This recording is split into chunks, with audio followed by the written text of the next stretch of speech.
આજે આપણે પાસે આવી છે Hyundai i20 એમાં એ પ્રોબ્લેમ છે કે ગાડી રાઈટ સાઈડનું વ્હીલ ગરમ થાય છે એટલે આપણે ચેક કર્યું ને તો આમાં કોકે પટ્ટા બદલાવેલા છે પણ આમાં કેલિપરમાં પીનું છે ને ગ્રીસ કરવું પડે એના લીધેથી થાય છે પિસ્ટન જામને જામ રહે પાછો ખુલતો નથી એના લીધેથી વ્હીલ ગરમ થાય છે અને લેફ્ટ સાઈડ એ પ્રોબ્લેમ છે કે ભાઈ કે 100-110 કરીને એટલે હમિંગ આવે છે વાઇબ્રેશન આવે છે એટલે આપણે એમાં ચેક કર્યું ને તો વ્હીલ બેરિંગ ફેલ નીકળ્યું એટલે આપણે વ્હીલ બેરિંગ ચેન્જ કરીને ચેક કરી લઈ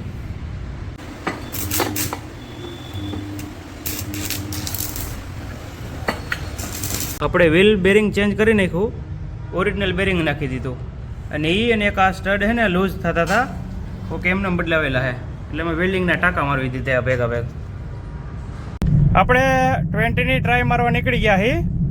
આપણે 110 કરીને ચેક કરી લીધો અવાજ આવતો બંધ થઈ ગયો હા